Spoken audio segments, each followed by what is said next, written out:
Welcome back students. तो आज जो हम टॉपिक डिस्कस करने जा रहे हैं it is advantages of negative feedback in amplifiers. हम एम्पलीफायर्स में क्यों नेगेटिव फीडबैक यूज़ करते हैं, उसकी क्या एडवांटेजेस हैं, ये हम आज के टॉपिक में डिस्कस करेंगे। जैसा कि आपने मुझे क्यूरी सेशन में कहा था कि इस टॉपिक पे मैम हमें एक वीडियो लेक्चर प्रेजेंट करना, so I am just doing that.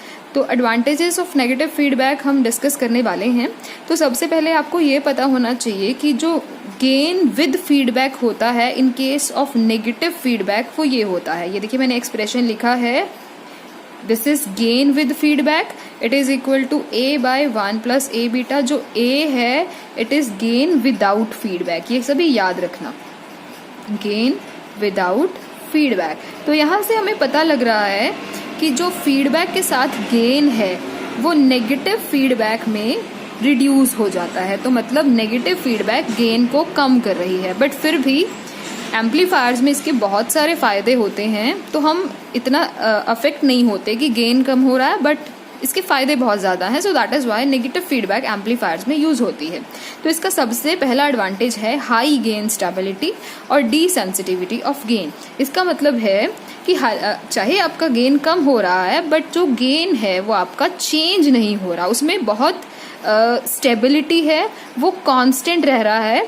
चाहे टेम्परेचर चेंज हो रहा है, चाहे ट्रांजिस्टर के पैरामीटर्स चेंज हो रहे हैं, बट गेन जो है इसमें स्टेबिलिटी है और ये कांस्टेंट रहता है। तो हाई गेन स्टेबिलिटी आ जाती है जब आप नेगेटिव फीडबैक यूज करते हो एम्पलीफायर्स में। तो ये बहुत इंपॉर्टेंट इसकी एडवांटेज है। तो इसको मैंने मैथमेटिकल प्रूव करने की कोशिश की है। देखिए ये मैंने लिखा है gain with feedback in negative. अगर हम फीडबैक यूज करते हैं तो मैंने इसको डिफरेंशिएट किया है, मैथमेटिकल है थोड़ा, आप इसको डिफरेंशिएट करें विद रिस्पेक्ट टू ए, तो ये हो जाएगा D A F upon d ए। यहाँ पे मैंने कॉशेंट रूल लगाया है डेरिवेटिव का, डिफरेंशिएशन का, डिनोमिनेटर का square, denominator term as it is, a का हम जब डेरिवेटिव करेंगे it will be 1 minus a as it is, इसका डेरिवेटिव करेंगे तो बीटा कांस्टेंट है ए के साथ तो इट विल बी बीटा।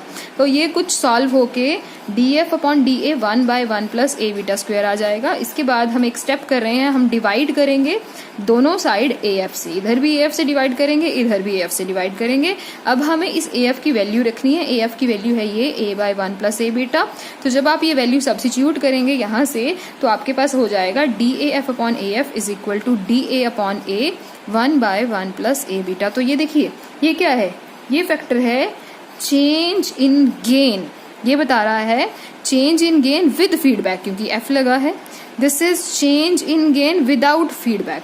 तो इसका मतलब क्या है, जो change in gain with feedback है वो रिलेट करता है change in gain without feedback के साथ जब फैक्टर मल्टीप्लाई होता है 1 बाय 1 प्लस ए बीटा।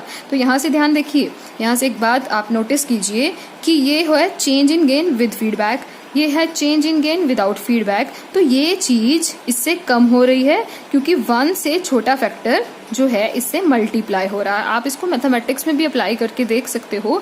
अगर हम किसी 1 से छोटे नंबर को मल्टीप्लाई करें, फॉर एग्जांपल अगर मैं 3 को मल्टीप्लाई करूं, 1 से छोटा नंबर है 0.5, तो आपको पता है ये हो जाएगा 1.5, मतलब ये नंबर इससे कम आया। तो ऐसे ही है यहाँ पे हमारा ये फैक्टर हमने इसको लिया है, ये जो फैक्टर है हमारा ये है, और 0.5 इस फैक्टर को बोलते हैं क्योंकि 1 से कम है। तो आप देख सकते हो change in gain with feedback जो है वो कम हो जाता है change in gain without feedback से। मतलब अब चेंज होना कम हो गया जब हमने फीडबैक लगा दी।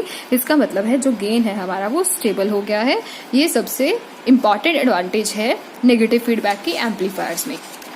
इसके बाद जो हमारी सेकेंड एडवांटेज है वो ये है reduction in non linear distortion. Distortions का मतलब है जब आपकी शेप जो है वो डिस्टॉर्टेड हो जाती है एम्पलीफायर से, फेथफुल एम्पलीफिकेशन नहीं होती, तो ये डिस्टॉर्शन ज़्यादातर एम्पलीफायर में प्रेजेंट रहती है और ये नॉन लीनियरिटी ऑफ एम्पलीफायर की वजह से होती हैं। तो जब हम नेगेटिव फीडबैक लगाते हैं तो ये नॉन लीनियर डिस्टॉर्शंस भी कम हो जाती हैं। ये मैंने एक्सप्रेशन लिखा है, this is the distortion in case of feedback, जब हमने फीडबैक लगाई, and this is the distortion without feedback. Without feedback तो अब क्या हुआ है, ये डिस्टॉर्शन इससे कम हो गई है। तो नॉन लीनियर डिस्टॉर्शंस भी कम हो जाती हैं जब आप नेगेटिव फीडबैक अप्लाई करते हो। तो सिमिलरली जो नॉइज सिग्नल है ये भी कम हो जाता है, क्योंकि देखो ऑटोमेटिकली गेन कम हुआ है तो रिडक्शन जो है वो डिस्टॉर्शंस में भी होगी, रिडक्शन नॉइज में भी होगी। नॉइज का भी मैंने सेम एक्सप्रेशन दिया है बिकॉज इसी फैक्टर से सारी चीज़ें कम होती हैं। Fourth point is very important again, ये इनपुट और आउटपुट इम्पिडेंस को भी मॉडिफाई करता है। इनपुट और आउटपुट रेजिस्टेंस भी चेंज होते हैं। जो इनपुट इम्पिडेंस है वो इंक्रीज हो जाता है, जब हम देखेंगे हम फीडबैक लगाएंगे तो इनपुट इम्पिडेंस बढ़ जाएगा। सिमिलरली जो आउटपुट इम्पिडेंस है ये कम हो जाएगा। अब देखिए एक एम्पलीफायर में होना ही यही चाहिए, परफेक्ट इम्पिडेंस मैचिंग के लिए जो इनपुट रेजिस्टेंस है ये तो बहुत हाई होना चाहिए और आउटपुट रेजिस्टेंस लो होना चाहिए। तो नेगेटिव फीडबैक से हमें दोनों चीजें मिल रही हैं, इनपुट इम्पिडेंस बढ़ रहा है, आउटपुट इम्पिडेंस घट रहा है, तो एक परफेक्ट इम्पिडेंस मैचिंग इससे हमें मिल जाती है। तो ये भी एक बहुत इंपॉर्टेंट एडवांटेज है नेगेटिव फीडबैक की। इसके बाद हम डिस्कस करते हैं fifth advantage, it is very important again. ये जो एडवांटेज है ये बताती है कि जब हम नेगेटिव फीडबैक लगाते हैं तो हमारी बैंड विड्थ भी बढ़ जाती है। अब ये देखिए ये कैसे बढ़ेगी, तो मैंने एक ग्राफिकल रिप्रेजेंटेशन दी है। ये तो है हमारी गेन विदाउट फीडबैक, और यहाँ से जो हमने बैंड विड्थ निकाली, 2 फ्रीक्वेंसी आई, वो ये हुई। अब एक बात सुनिए, जो फीडबैक का गेन होता है वो कम हो जाता है गेन विदाउट फीडबैक से, मतलब ये गेन था हमारा विदाउट फीडबैक, तो जो अब फीडबैक के साथ गेन आएगा वो कम हो जाएगा। मान लीजिए इतना आ गया, ये इसकी मैक्सिमम वैल्यू, तो यहाँ से मैंने कट ऑफ फ्रीक्वेंसी निकाली तो मुझे ये मिली। तो you can C without feedback bandwidth इतनी थी, विद फीडबैक बैंडविड्थ इतनी हो गई। तो इसका मतलब है बैंडविड्थ में जो इंक्रीमेंट है वो भी हो जाता है जब हम नेगेटिव फीडबैक लगाते हैं। यहाँ पे मैंने फ्रीक्वेंसीज भी लिखी हैं, बैंडविड्थ होती है this frequency minus this frequency.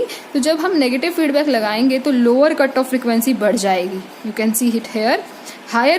Lower cut off frequency कम हो जाएगी, हायर कट ऑफ फ्रीक्वेंसी या अपर कट ऑफ फ्रीक्वेंसी बढ़ जाएगी। सो बैंडविड्थ जो है ये बढ़ जाती है, और आपके जो एम्पलीफायर का रिस्पॉन्स है, फ्रीक्वेंसी रिस्पॉन्स, उसमें भी इम्प्रूवमेंट हो जाती है, क्योंकि जब बैंडविड्थ बढ़ गई तो ज़्यादा फ्रीक्वेंसी रेंज को ये कवर करेगा, ज़्यादा फाइडेलिटी देगा उस फ्रीक्वेंसी रेंज में। सो ये भी एक इसकी एडवांटेज है कि जो हमारी फ्रीक्वेंसी रिस्पॉन्स है एम्पलीफायर का वो इम्प्रूव हो जाता है। So this was the very important topic of advantages of negative feedback in amplifier. तो इसको अच्छे से प्रिपेयर कर लेना।